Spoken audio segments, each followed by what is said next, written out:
Good morning, students. அடுத்த question இதான. A random process x of t has the autocorrelation function Rx of tau is 25 plus 8 by 4 plus 4 square. Find the mean square value and the variance of the process. ഇങ്ങനെ ഒരു problem ചെയ്യണമെങ്കിൽ നമ്മൾ ഇത്രയും formulas അറിഞ്ഞിരിക്കുക. mu square x കാണുന്നത് ഏതാണ്? ഈ Rx of tau ൽ t tends to infinity. അപ്പോൾ mu square x കിട്ടും. and റൂട്ട് എടുത്താൽ മീൻ കിട്ടും. എക്സ്പെക്ടേഷൻ x square കിട്ടുന്ന മീൻ സ്ക്വയർ വാല്യൂ ആണ് Rx of 0 ആണ്. ആ ടോക്ക് 0 കൊടുക്കുക. പവർ കണ്ടുപിടിക്കണമെങ്കിൽ Rx of 0 തന്നെയാണ്. അപ്പോൾ നമുക്ക് mu square x കണ്ടുപിടിക്കാം. mu square x അതായത് limited tau tends to infinity Rxx tau. Rxx tau. That is limited tau tends to infinity Rxx of tau എന്താണ് 25 plus 8 by 4 plus tau square. ഇതിൽ talk നമ്മൾ infinity കൊടുക്കണം. Talk infinity കൊടുത്താൽ എന്ത് സംഭവിക്കും?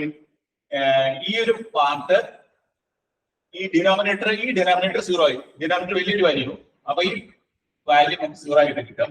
അപ്പൊ answer എത്ര കിട്ടും? 25 കിട്ടും. mu square x എന്ന് പറഞ്ഞാൽ 25 കിട്ടും. Therefore mu x എന്ന് പറഞ്ഞാൽ mean is equal to root of 25 that is equal to plus or minus 5. അപ്പോൾ mean നമുക്ക് എത്ര കിട്ടി? plus or minus 5. ഇനി നമുക്ക് അടുത്ത mean square value expectation x square t. expectation x square t എന്ന് പറഞ്ഞാൽ എന്താണ്? Rxx of 0.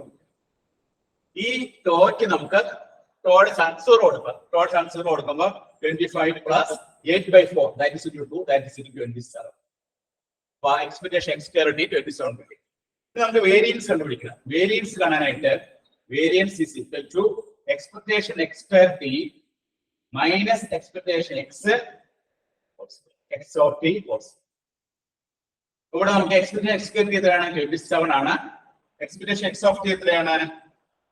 plus or minus 5 ആണ്. സ്ക്വയർ ചെയ്യുമ്പോൾ 25 that is equal to variance is equal to 2 കിട്ടും. വേരിയൻസിന്റെ വാല്യൂ നമുക്ക് 2 കിട്ടും. മീൻ സ്ക്വയർ വാല്യൂ എത്രയാണ്? മീൻ സ്ക്വയർ വാല്യൂ 27 ആണ്. വേരിയൻസ് 2 ആണ്. അതുപോലെ മീൻ എന്ന് പറഞ്ഞാൽ എത്രയാണ്? plus or minus 5 ആണ്. ഇങ്ങനെയാണ് നമ്മൾ ഈ പ്രോബ്ലം ചെയ്യേണ്ടത്. ഇവിടെ നമ്മൾ ചോദിച്ചിരിക്കുന്ന മീൻ സ്ക്വയർ വാല്യൂ 27, അതുപോലെ വേരിയൻസ് 2, മീൻ എന്ന് പറഞ്ഞാൽ plus or minus 5. ഇതാണ് പ്രോബ്ലം ചെയ്യേണ്ടത് കേട്ടോ. ഓക്കെ.